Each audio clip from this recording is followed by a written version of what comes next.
consider that and transition us to the topic of conversation. Where is our poster? There it is. Takeaway from China Square model. Let me just reintroduce my panelists for those who've just joined us. Professor Gitile Daituli, governance expert. Professor CPA Elizabeth Kalunda, she is an associate professor of finance, USIUA, and ISPAC, right, council member. All right, Odhiambo Ramogi, economist, CEO LS Capital, and Sami Karanja, CEO MSME Alliance of Kenya. Enjoying our conversation this morning, but now let's get proper into Maboya China Square. And I'll start with you, Professor Kalunda. Why do you think this elicited such strong reaction from traders and from the politicians alike? It opened in on January the 29th. They claim within 2 months to have made 20 million. They say on a bad day they were able to transact 10 million shillings worth of business. I read some tweets and Facebook posts and people were saying, you know, they transformed Unicity Mall from a ghost town to a vibrant business enterprise. Why do you think it elicited such strong reaction? Okay, thank you. Yeah, for me, why the reaction was that strong coming from the different parties we had. One, from the traders, it was they were complaining that a big slice of their market is being taken, and because of the pricing policy of the China Square, which for me brought in other questions. Does this mean that we have always been exploited? And I'm sure Karanja will explain, because it means the traders in Kamukunji, in Gikomba, are making a lot of profits which are unethical, abnormal, which is not right. The other issue was that these are foreigners. Why are they coming to the tail end of the supply chain? Why can't they do something else like the production? But again, that raises a number of questions, because from a business perspective, if this business was owned by Kenyans and they are selling at fair prices, could we get the same reactions? Or, in the other hand, if the Chinese are the ones who are managing that firm as it is now and they were selling at similar prices, could there be a complaint? So for me, the issue of the strong reaction was on the issue of prices and the profit margins, which any side can take and complain. But for me, the key thing is Kenyans will need to be protected from exploitative prices. Yeah. All right, so she's raised some of the issues we'll be discussing this morning, including should investors be restricted to the manufacturing side of things and not retail, although the Chinese owner, the gentleman who's been associated with it, Cheng, I need to practice the pronunciation. He was saying, how come other investors are allowed to operate supermarkets? Why are we not? But then again, what are they selling? Kenyan produced manufactured goods, or what are they selling? That's, you know, that sort of question. For you, William, was this hot because of the politics? It was hot because of many things, and I have a lot of things to say about China Center. I will try and say a little of it. The first thing for me, of course, was, and what made me angry, was the diplomacy, the failed diplomacy around it. Moses Kuria is CS for trade and investments. Now, he's supposed to ensure that he drives investments into the country and puts in place policies that encourage investments into the country. This is, I believe, why he has been doing shuttle diplomacy across the globe post the election and appointment. Now, when the man charged, the Apex office charged with the responsibility of encouraging investment, brings forward xenophobic statements against investors in the country, I mean, it makes you a bit worried as to the policy-making capacity of the government we have of the day. Because economic rights are human rights like any other. In fact, they are superior to many other rights, if you ask me, because my livelihood will affect my health, will affect my education, and many other things. And so the investor of China Center has every right to operate, has economic rights in the country, because the country, the laws of the country allows them to do so. The excuse that, you know, they are big and that the traders are being affected by their high prices is neither here nor there. And I'll tell you why. If, for example, China Center were to make an arrangement with some of the small-scale traders, because Mr. Karanja will tell you that a majority of his members do not have capacity to go to China to look for goods and to bring now to the country. The majority of the guys who go to China are actually politicians and political friends of politicians. And so the small players could have actually arranged with China Center, look, we appreciate that you have retail prices that are lower than ours. Can we then make an arrangement? You do something wholesale for us. And I think many of them had identified that opportunity before Moses Kuria stepped in. So that excuse is neither here nor there. And I think it should not be used. All right, and I'll come to you, Sam, to respond to that. But I've pulled up one of the tweets, and this Moses Kuria tweeted a number of times on this subject. One of which I quoted at the very start of the show, and he said there is no special skill required to sell bras and boxers in the streets of Nairobi. Kenyans can do it. Let me ask you, Sammy. I saw your members wakishika mabango. Those who are not his members. Well, okay, but I should start from that point. Were they your members? Yeah, you know, talking about Chinku, you know? Yeah. So that has racist undertones, but then, is it that Wachina wamekuja sana? Let me paint this picture, because that's where I am. Number one, we have issues with the government policy in terms of the person who is, in terms of investors in this country. We have to define who is an investor, and I think Prof. Elizabeth has posed that question. Why should a person come into the country and take the whole value chain? Who is protecting the Kenyan businessmen and women? When you look at the Chinese, number one, where like what William is saying, we are not able to bring full load containers, but we bring what we call consolidated cargo. Consolidated cargo is a container, we are 30 of us in that container, and you get it from China. But what has been happening is we have Chinese nationalities and many other foreigners who have come into the country. Number one, they are supported by their country to come and invest in Kenya. There is a policy in Kenya that says that any person, any investor who comes here should have a local partner, which we have not seen, because you cannot allow an investor to come and take the whole value chain. Let me give an example with what is happening with the Chinese. When they are bringing full load containers of mari-mari, or what now people are saying cheap goods in the country, they are given a tax rebate of 15% per container by their country. That means that that person is getting those goods from the factory. Our people are not able to get those goods from the factory. Why? Because they have to meet a threshold. So you can't go to a factory and order for 2 cartons. So you have to go to a distributor in China. But you see these Chinese, they go to their manufacturers, they get at very good prices. Then their country, through their own treaties, they come and they are given 15% of rebate, of tax rebate, of anything that is getting into the country. So it means that if they give, if for example they come and give you know, the nominal, the just bare minimum price of those commodities, they can sell it at a profit, because they have a 15% hit, you know, front hit. Now, when you look at the policies which are governing taxes here in Kenya, first, we are highly taxed by the government. Number two, there's no cushioning, there's no tax holidays or anything. So you find a Chinese is coming as a manufacturer, and he has a license, he's licensed as a manufacturer. Either he has submitted his documents as a manufacturer who's bringing completely knocked down kits or semi-knocked down kits. So he's given that license by the government agencies. But he's a manufacturer who is a distributor and who is a retailer. The whole value chain, they take it. So it means that when it comes to even, let's say, for example, a mobile phone accessories, let me give an example even in our phone covers. He can be able to sell it at 30 shillings, and here you are selling, and here the Kenyan importer is selling it at 100 shillings and making probably even 30 or 20 shillings. So it is unfair. It is immoral when a country is not able to secure its own micro, small, medium enterprises. There are policies which are supposed to be there, because this is an issue of policy.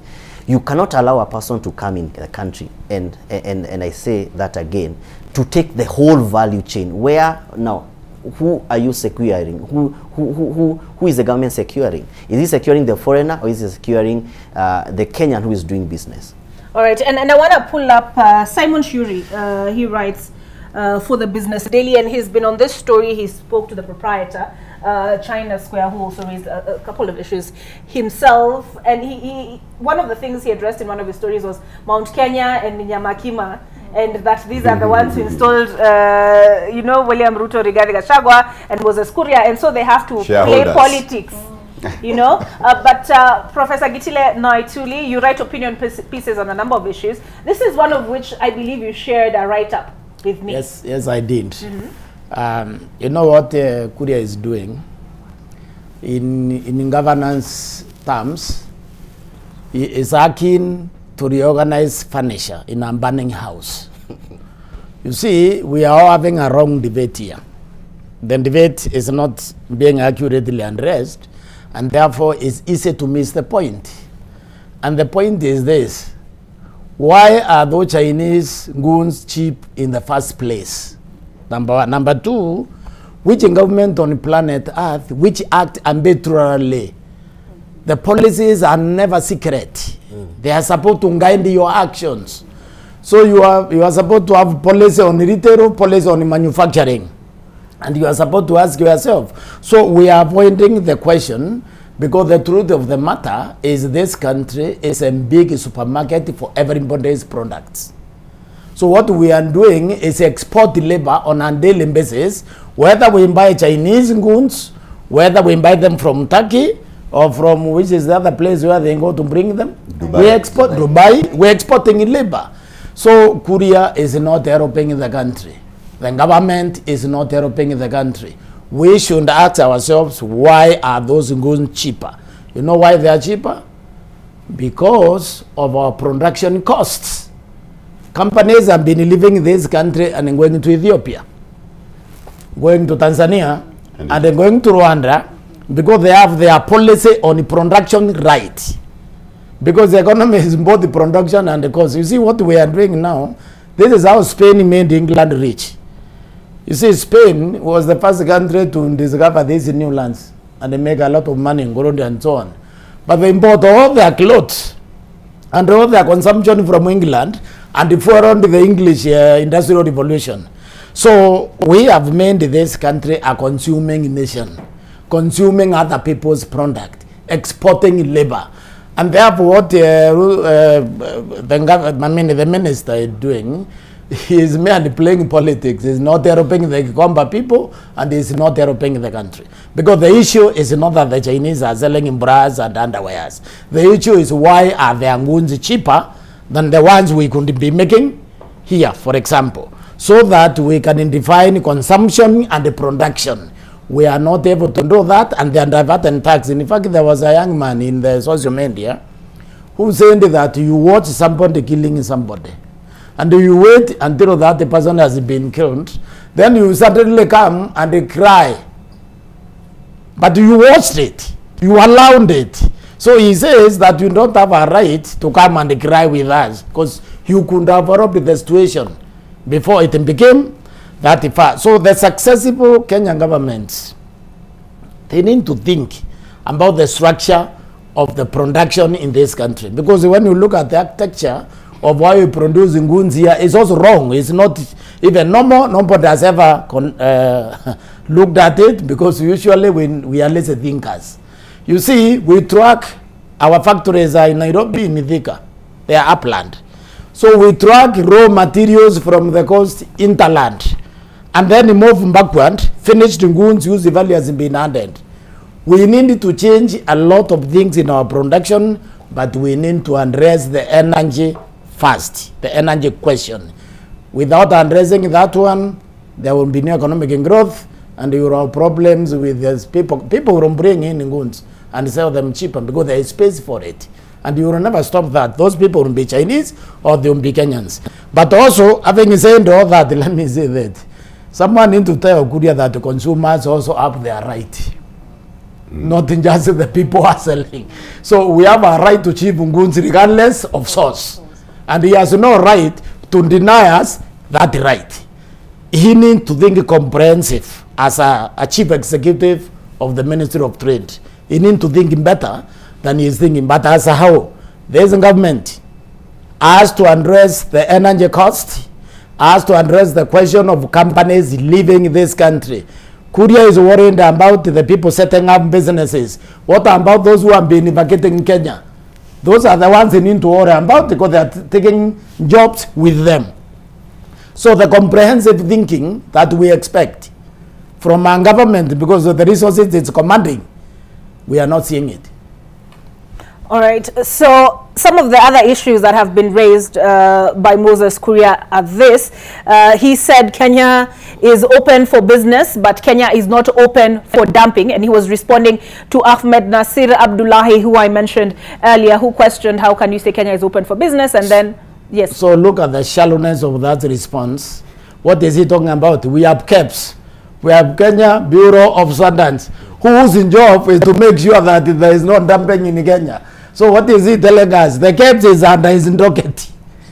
All right, Professor, I can see the looks that William is throwing me also has something to add, but I'll go to Professor Kalunda first. But I was just looking at some of his communication. So he says Kenya is open for business, but not for dumping. But prior to that, in fact, the thing that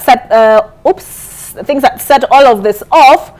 All right, I need to find it anyway, but I'll have to track it down. I pressed the wrong thing and lost it. But Professor Kalunda, has part of the problem around this China Square issue been government communication?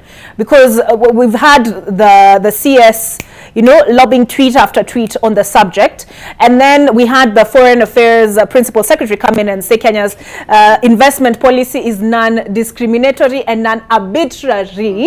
You know, is this a government that's speaking on cross purposes and is speaking at cross purposes, and is that part of what has fueled this whole China Square debate? Okay, yeah. Actually, as a government, we need to have a policy on how we make communication. Now, this is a government that has senior executives with different dockets, but we must all speak the same. And it's quite unfortunate when we see Moses Kuria saying this and then the PS tourism saying a different story. So they should all be communicating from the same script. And the message must be very clear. We must be able to show investors locally and outside the country that this is a safe country to invest in. And another thing, I was not happy with that conversation when the issue of counterfeit and dumping came in. That was actually either rumors or political statements, because the Anti-Counterfeit Authority, they went through the goods that they had been seized, and they say that those goods were okay. So I think as a government, we need to improve on the way we speak.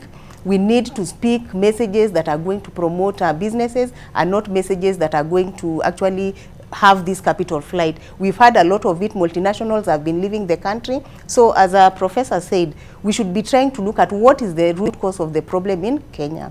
Yeah, so for me, I think that is what the issue, from a government perspective, very clear and one communication in terms of the language. Yeah. All right, so this is, I finally found my way back to Moses Kuria's tweets, and this is another of his tweets. Dr. Fred Okengo Matiang'i, why did you issue work permits to the Chinese traders at China Square at Unicity? And if I go back, he had a tweet about the KU Vice Chancellor, and he retweeted those who, you know, made posters on his statement, and here it is, found it. I have today given an offer to Professor Wainaina at the VC Kenyatta University to buy the lease for China Square Unicity Mall and hand it over to the Gikomba, Nyamakima, Muthurwa and Eastleigh Traders Association. We welcome Chinese investors to Kenya, but as manufacturers, not traders. In your view, has part of the problem been the communication around this issue, or should I say the control, part of the, has it been part of what has fueled the subject matter of China Square?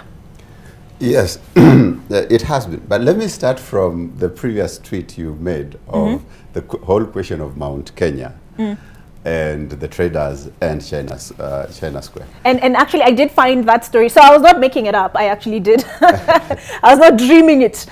This story by Simon Shuri, published on February the 27th, 2023.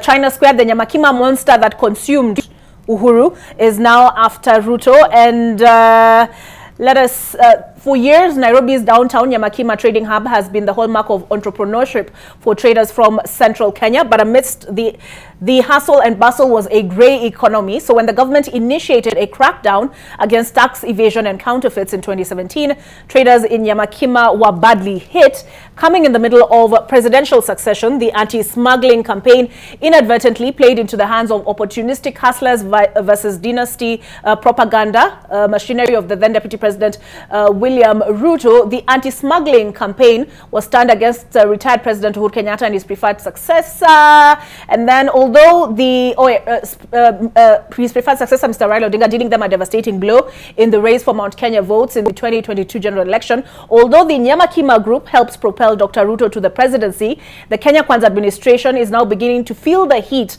of the monster it's set up against Mr. Kenyatta.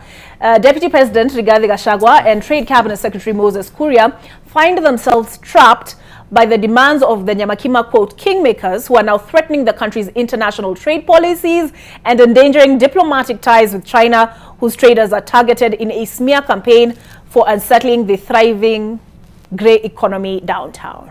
Oops. I'm sorry for that long. No, I think it makes sense. I think it makes sense. It raises the whole question of inclusivity in policy. And it also comes on the background of the statement by the Deputy President that they are shareholders and that policy must follow shareholding.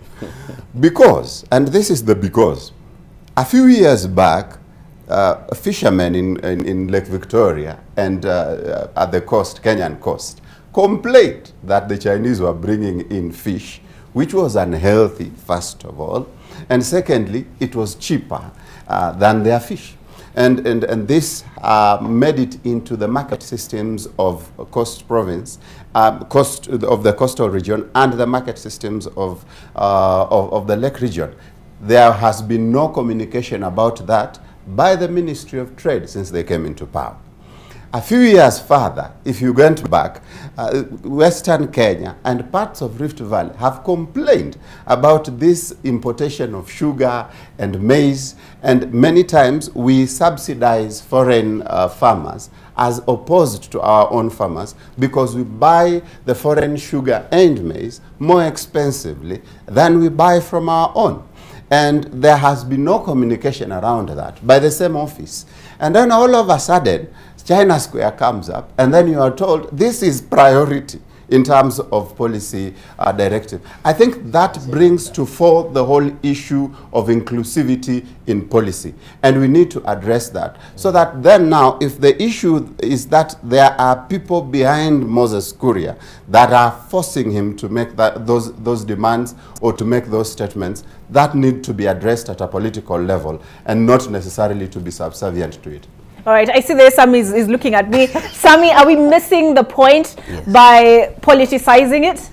Yes, we are, Olive. And what that article said, the 2017, I think I was in the center of the amnesty that the president gave. And he sat down with the president. One of the things which has come up very strongly is that we do not have inclusivity in policy, as my brother is saying here. Number two, we politicize issues. We found ourselves as traders in a quagmire in 2017 because most of us who were importing some of these goods, we had people in the government who had interest in the same commodities and they were doing local manufacturing. And so they pushed us to a point whereby they were saying whatever was coming from outside is counterfeit. And when you're talking about counterfeit goods or substandard goods, we have Kenya Bureau of Standards.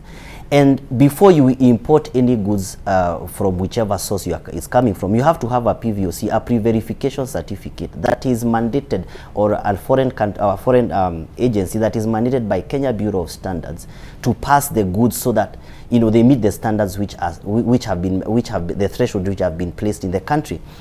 But you find that when we were given the PVOCs when we came into the market, the PVOCs were revoked by the same agency that has already given us. So we smelt a rat in terms of policy. Now, when we politicize this issue, we are talking about livelihoods over 15 million people. And I'll say the reason why is that when government comes in with foreign policies, who is an investor? If I'm a foreign investor, what threshold must I meet when I'm coming into the country? I had an experience, I think it was about 2005, when I decided to set base in Malawi. And so when I sat down with the government officials in Malawi and I wanted to sell mobile phones and phone accessories, they told me that I have to have a local, we have to have a local partner. And they told me also to put then it was about 2 million kwacha in their national bank as a guarantee, you know, that I am an investor. So in this country, who is an investor? First, we define who is an investor, because we are talking about the Chinese, but tomorrow we are going to talk about other people. And there are so many other people, foreigners, who have come on board. But how are we safeguarding the local businesses? And there's something also Professor has said in terms of manufacturing. We are a highly consuming nation, and we are also looking to migrate from importation to also exportation. But do we have an environment for manufacturing in this country? It's too expensive. When you talk about 2020, when we had the COVID, we as importers, we came back and said, what can we make as Kenyans? Even some of us started making even electricity wires and bulbs in the country, but it's too expensive to produce here in Kenya. Actually, it is easier for you to go and set base in South Africa, produce in South Africa, come and sell in the Kenyan market and sell cheaper than a person who is producing in Kenya and selling in Kenya. Oh yes. It is that expensive. So when you're looking at government, the government is not candid. The government is not, they are not truthful to even their policies. Because when you're talking about the foreigners, we are not talking about the traders. We are talking about people who have sustained the economy. And they are getting, when you look at even the central bank, when they say the GDP growth in this country, 50% is contributed by small medium enterprises.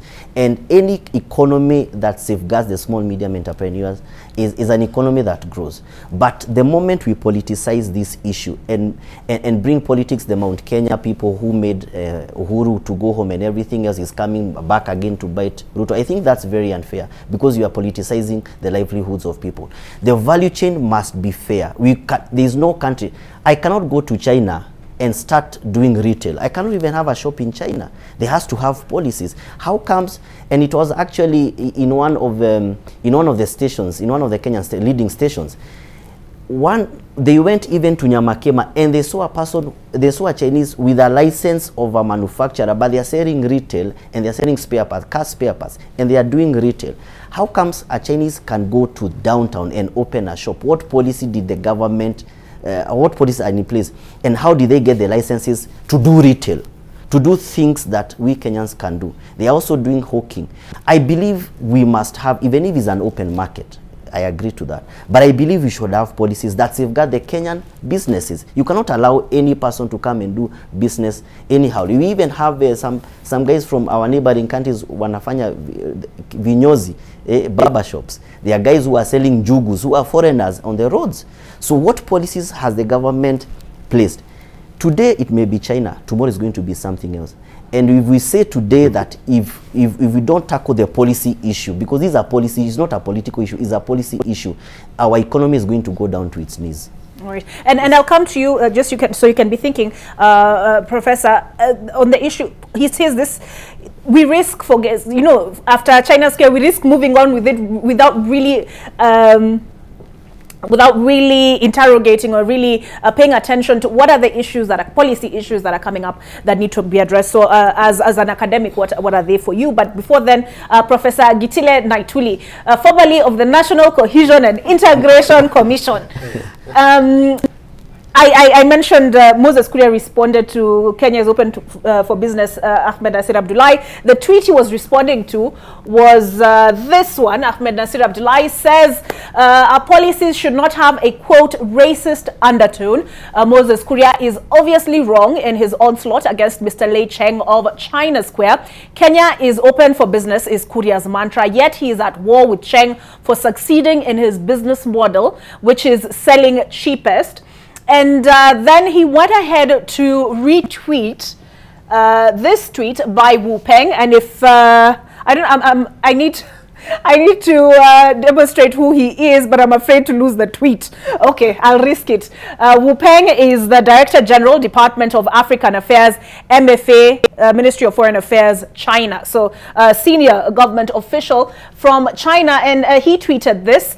It's stayed. I welcome the statement by Singoe A. Korir, a non-arbitrary and non-discriminatory investment environment is vital to the healthy development of bilateral practical cooperation. I believe through collective efforts, Kenya-China cooperation will benefit both peoples. And the tweet he is responding to, or he is referring to, is this one by Korir Singoe, PS Foreign Affairs. No lawful investment actor, irrespective of their nationality, should be apprehensive because the country's investment regime is non-arbitrary and non-discriminatory. Have some of these statements been racist? Yes, because you see, the moment, this is what money, first of all, requires.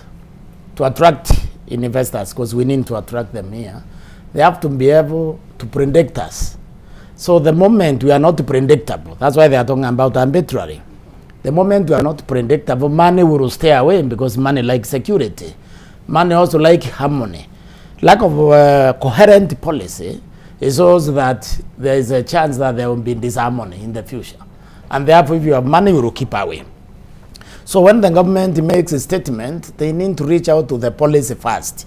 And that's why I want to agree with my colleagues here. The issue here is the lack of a coherent policy to guide foreign and even in domestic investment.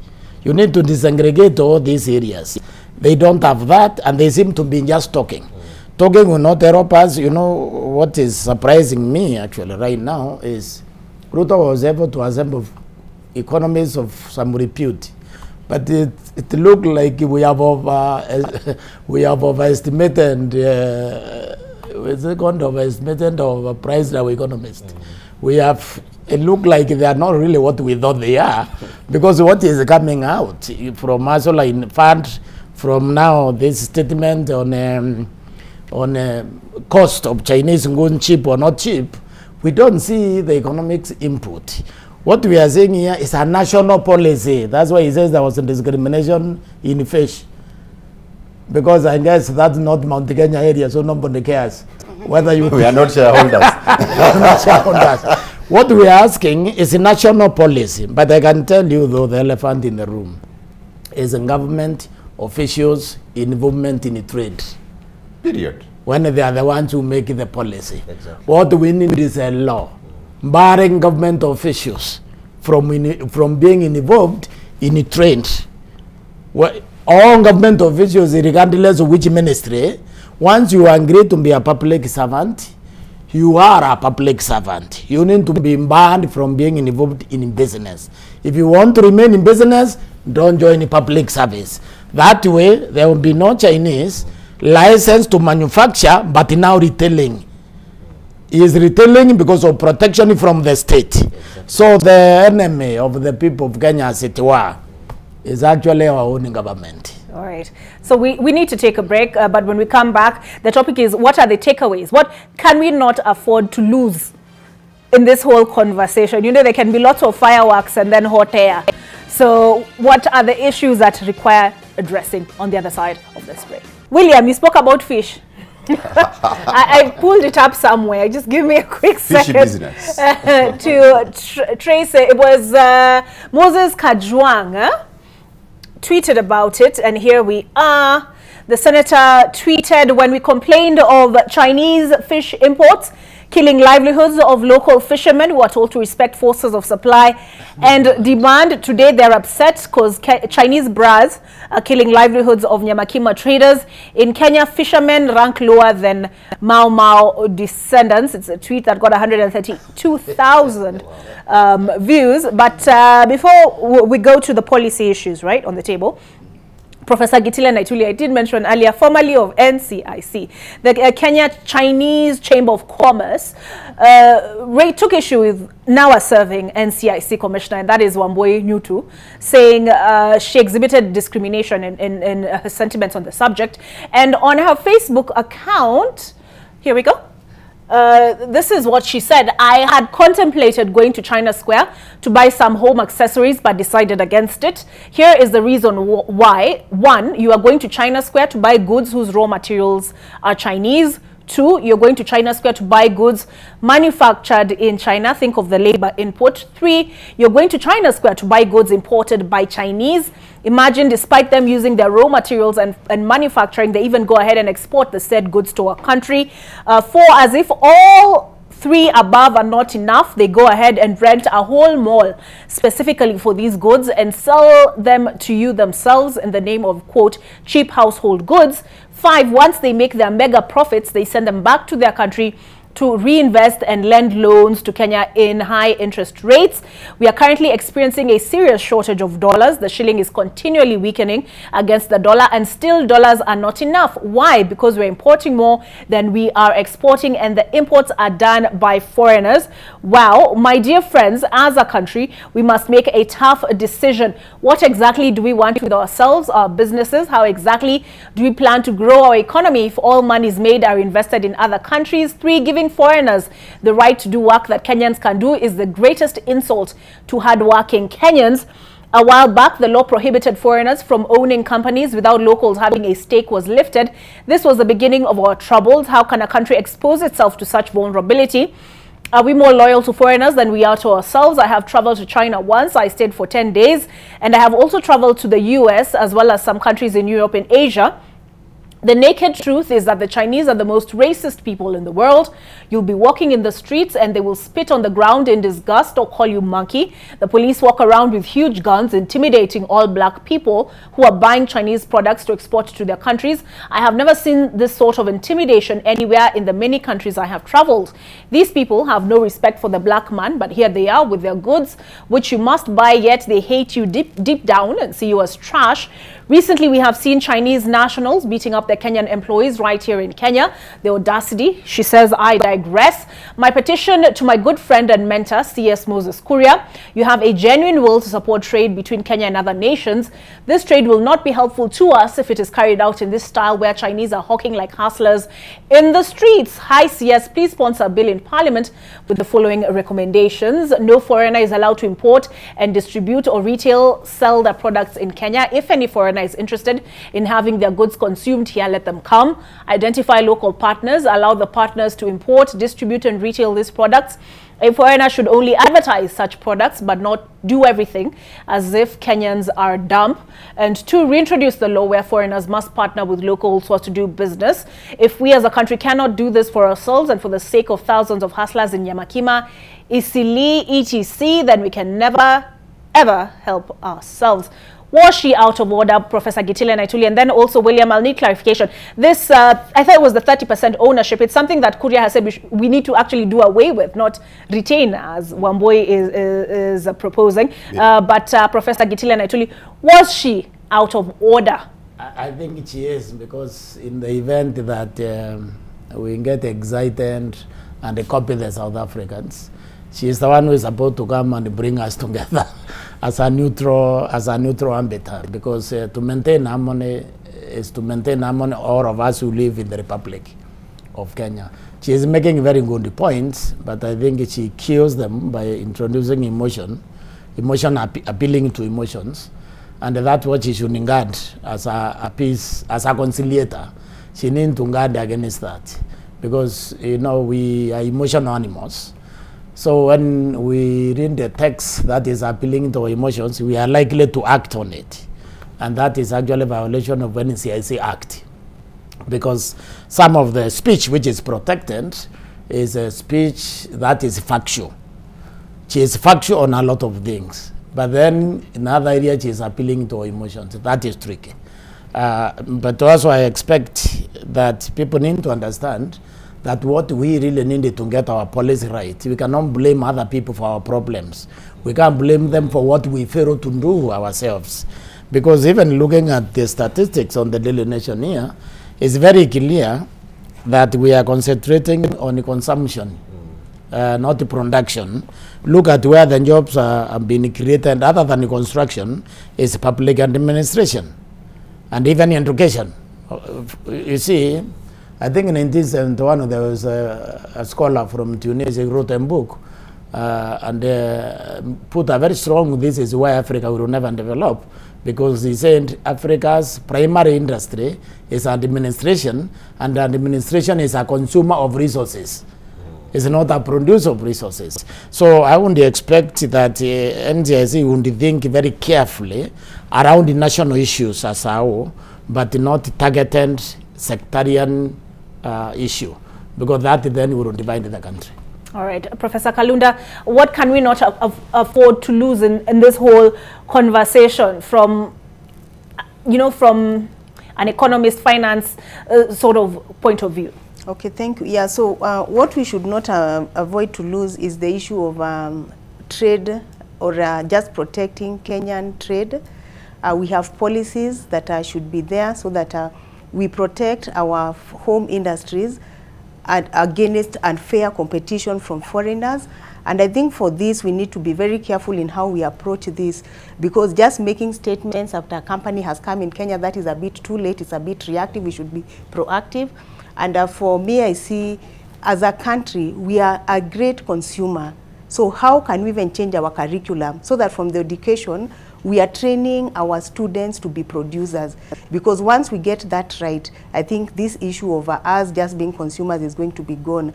And secondly, when it comes to promotion of industrialization in Kenya, we need to create a conducive environment. Currently, as it is, the companies that are there, and I'm sure Mr. Karanja can agree with this, they are finding a lot of problems just surviving, just being able to create goods that can sell at an affordable price. So as a country, we need to deliberately come up with policies.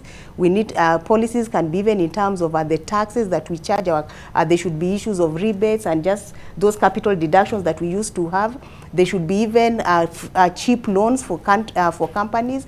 And for me, initially, even when the Hustler Fund came in, I thought that the funds are going to go to manufacturers. Because if we are giving funds of 500 shillings, honestly, how can that promote any production? There's no production that can be funded there. So, and then the other issue is that from a government perspective, whenever we make statements, I think there's a better way. I'm seeing this issue of government communicating through social media. I think that is not the right way.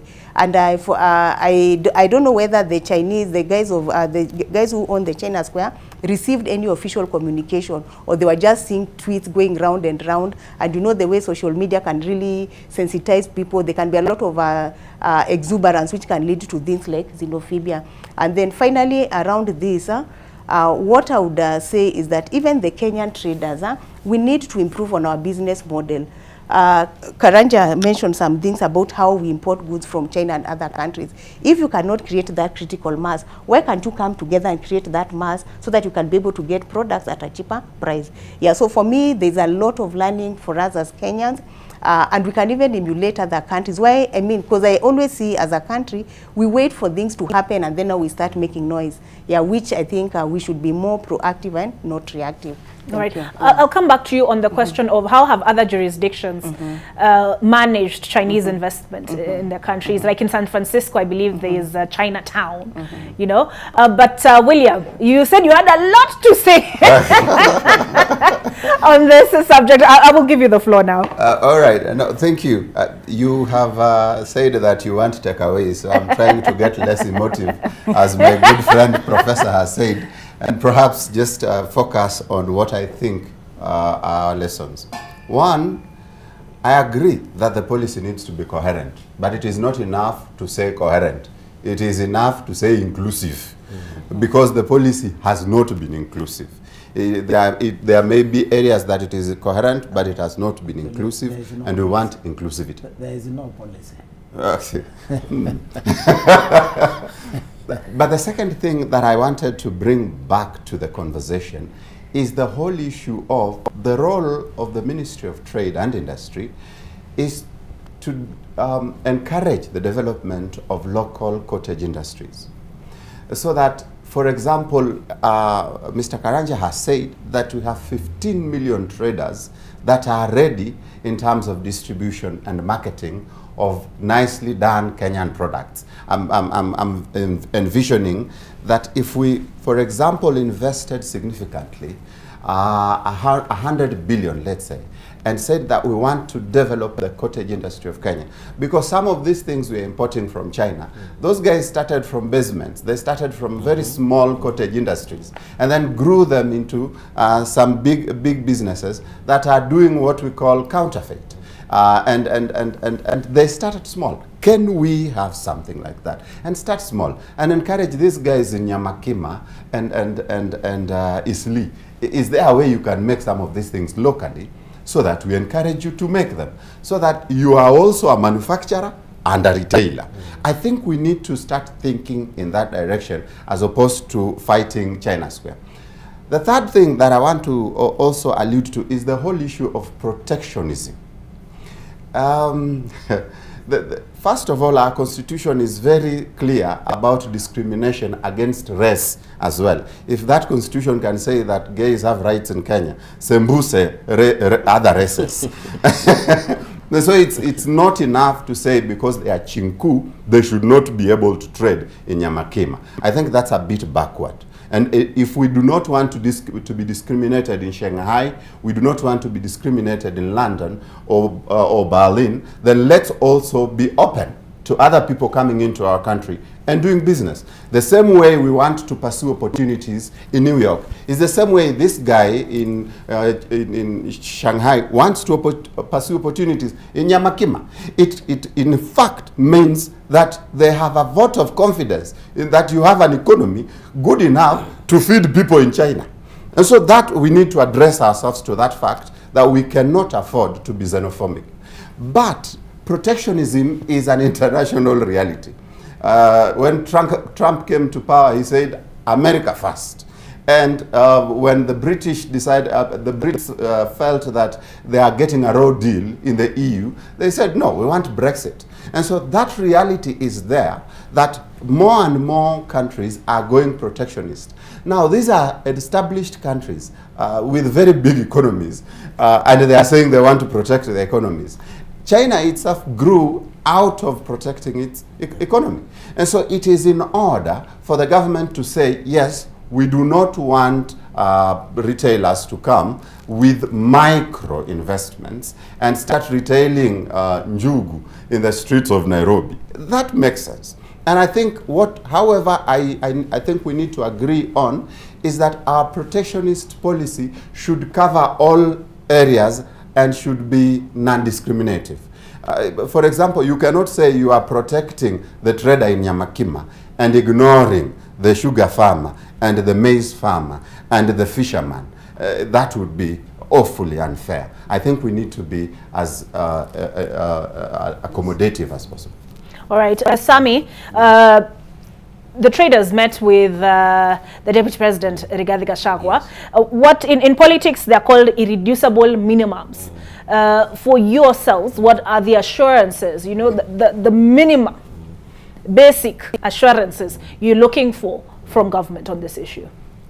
We met with the Deputy President and gave us audience. Actually, we had 2 meetings with him. And one of the things that we discussed there is about policy. And we even had the leader of the majority present in the meeting. And the agreement was we must have policy and inclusivity in the policies. Because you find that the government officials, they make policies in the boardroom in absentia of the people who are being affected by the policies. So we must have representation. For a very long time, we have different entities in the country that safeguard different interests in the business sector. You have Kenya Association of Manufacturers, you have KEPSA. But you have never had a very strong entity that represent micro, small, medium enterprises. So you find that most of the policies which are being made, they are being made out of ignorance because there is what we call public participation. You must be able to sit with the stakeholders, and the Constitution actually has engraved that. We must be able to sit with the people who are concerned and come up with policies which are going to safeguard their sector. So when you're talking about the government safeguarding its own, we told the Deputy President, let's safeguard the value chain. Let us define who is an investor. What threshold are they supposed to meet? Currently, we were told that an investor can come in Kenya with an evidence of being able to invest about $100,000 US, which I think many Kenyans can be able to do that. About maybe 10 to 13 million shillings based on the rate. That's number one. So let's define who an investor is and the threshold that they are supposed to meet and what are they coming to do. Number two, we also talked about the dollar rate. We have noted with concern, and actually that was also, it was an expose in the media I think last year but one. The reason why you even don't have dollars, because there are some dollars which are exiting the country as cargo from certain companies, and majority of those companies are Chinese companies. And it was an expose, it's the public domain. And when you're looking at the importers, for us who are importing, the dollar rate, it's like there are people who are holding that dollar, then dispensing it the way they want to dispense it. And there's a lot of irregularities there, and the government must be able to look into that. Number three, we also talked about cottage industries. Cottage industries, as William is saying, it's a hot potato, because you see there are so many political interests, or there are so many interests in the manufacturing. Why is power that expensive in Kenya? Because when you say you are buying Kenya, build Kenya, I dare you, there are many things which are produced in Kenya which you can't afford.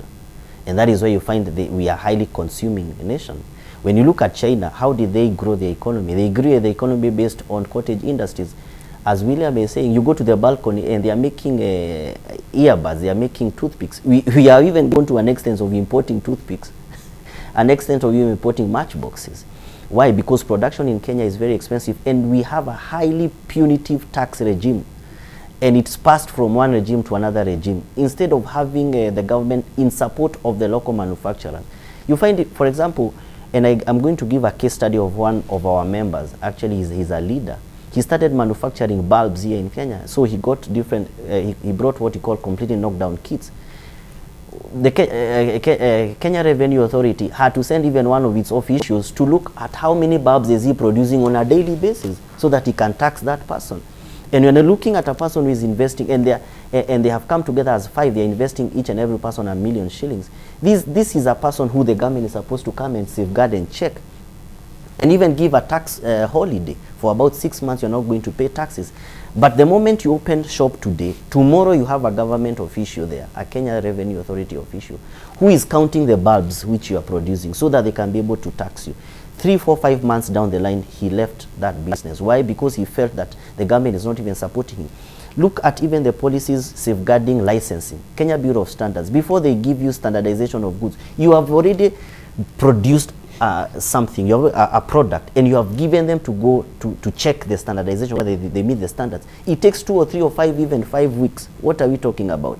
When you go to NEMA, even before they give you the licenses, you know, there's a lot of corruption there. So NEMA comes and tells you to give what do they call that?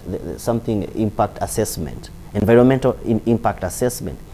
And where is your drainage? Where is this? And you are doing cottage industry. I think even the policies that are safeguarding the cottage industries must be safeguarded. So those are some of the talks that we told the Deputy President. Lastly but not least, we said, let us not politicize this issue. It's an issue of trade. We do not want issues whereby, and you find that even some of the articles that we are talking there, Nyamakema to be clustered with regimes. We are business people who are impacting this economy. And we are feeding so many people. When you look at us coming together, as I think Professor Elizabeth is saying, having business models, we have had those business models, and that's where you do consolidation. So you find that even we send 1 or 2 people to go out there. But the Chinese have policies whereby you cannot access to the manufacturer. You can't access to the manufacturer. Right now, it's very hard for you to go to China. The only way you can access to China is through their agents. So they have formed another layer in the value chain, in the business value chain, the cycle, whereby you cannot go directly now to the Chinese. You have to go to another Chinese who is an agent to talk on your behalf or to trade on your behalf to the manufacturer. Now, if they have put in place and they have safeguarded their own, as William is saying, then why are we exposing ourselves to them? That we can be able to give them access even to the retail in this country. And I think that issue, I don't want us to lose it, the issue of policy. Let's safeguard policy. Business is a level playground. Any person can do business, any person can get into business. But we must make sure that those policies safeguard everybody without discrimination. All right, just 2 more questions. One, because I say I have about 2 minutes for Professor Kitile Ntuli and Professor Kalunda. Professor Gitile and Naituli, you know, did you expect some more restraint in the handling of this issue? Because we saw a statement from the Chinese embassy and also from the Director General of African Affairs, China Ministry of Foreign Affairs. Chinese embassy saying the embassy has taken note of the recent situation on the issue of China Square. Would like to reiterate that the embassy supports deepening of trade, cooperation. At the same time, we hope that the Kenyan government will protect the legitimate rights and interests of Chinese enterprises and Chinese citizens. Yes, I would expect more restraint there. I don't know. You see, part of the Ministry of Trade is actually to find alternative markets, even if for consumer items, of which should never be a priority for any government, the consumer items, but to find alternatives. So you see, it says how the Chinese they have created the layers. But this is what I would really say. Our focus as a country, it needs to be on having reasonable tax regime, because the tax regime is making it impossible for Kenyan to produce. That is number one. Number two, remove policy makers from engaging in business. You do those two things, then you have a comprehensive policy to guide in investments. Then we will never even have to discuss that what we are discussing now. That in discussion, it just shows how far we have sunk as a country in terms of governance and in terms of leadership. So the Chinese also, that statement is provocative, because we also have a right to protect our people as much as they also have right to protect theirs. We may not be enslaved to them, but we are indebted to a great extent. Well, even that indebting, you see what has happened, if you want to be honest, is I want to agree with, what was her name again? That lady at NCIC? Wambui. Wambui. If you go to Asia, which I've been to many countries in Asia, the Chinese are horribly corrupt, terribly corrupt. And what do they indeed here? They corrupted the Uhuru Kenyatta regime badly. In fact, to be fair with William Ruto, he has inherited an economic collapse by Uhuru Kenyatta. Totally. That thing they call SNGR there should never have been built. It was built because the Chinese were willing to part with billions for corruption, and they were able to do that in their country, because the Chinese themselves, when they involved in corruption, they face the firing squad, but they are willing to corrupt other people openly. Okay? So the China doesn't have more authority to lecture the Kenyan government. Okay. All right. Prof, I'm on borrowed time now. So the other prof on the panel, is this a band-aid, this Kenya Square proposal, Build Kenya, strictly for products produced in Kenya? Book your stall now. Hustler traders only, 17 acres of space available for rent. What do you make of this Kenya Square proposal? Yeah, okay, for me that is a very reactionary approach to the issue. Yeah. My concern is what exactly is going to be sold there. What is this that we are producing that will attract Kenyans to go there? Is it maybe goods that are similar to what is in the China Square? So what is it? And for me, I would want to look at policy. Can we have forward-looking policies? Let us not wait for things to go wrong and then now we start trying to bring solutions. You had mentioned about what other jurisdictions are doing. Now, I just want to mention that if we have the right policies, the Chinese or any other investors will actually trade fairly. But then now my concern is, if you look at now the issue of Kenya, we don't have policies that are protecting our industries. So we wait until now the outsiders come and then we start complaining. That should not be the case. And secondly, around that, if we don't let policies guide what is happening, the public will actually come through mass action. And I think that is the worst case scenario. And that is the worst thing that can happen to Kenya. It happened in South Africa through the, under the xenophobia. So if Kenyans, we are not careful, that is the direction we are going. And that will scare all investors, not only the Chinese, but all the investors. And as a country will be worse off. Whatever we were trying to protect will actually will have gone wrong. Yeah. All right, so thank you very much. I'm sorry, William. I am on borrowed time. All right, so I'd like to end the conversation at that point. This is not the last time any of you will be in studio, so whatever issues are pending, we'll pick them up again. We've had Professor Gitile Netuli, governance expert, in studio, Professor CPA Elizabeth Kalunda, Associate Professor Finance, USIU Africa, Odhiambo Ramogi, Economist, CEO, LS Capital, and Sami Karanja, CEO, MSME Alliance of Kenya. My name is Olive Burrows. Good morning.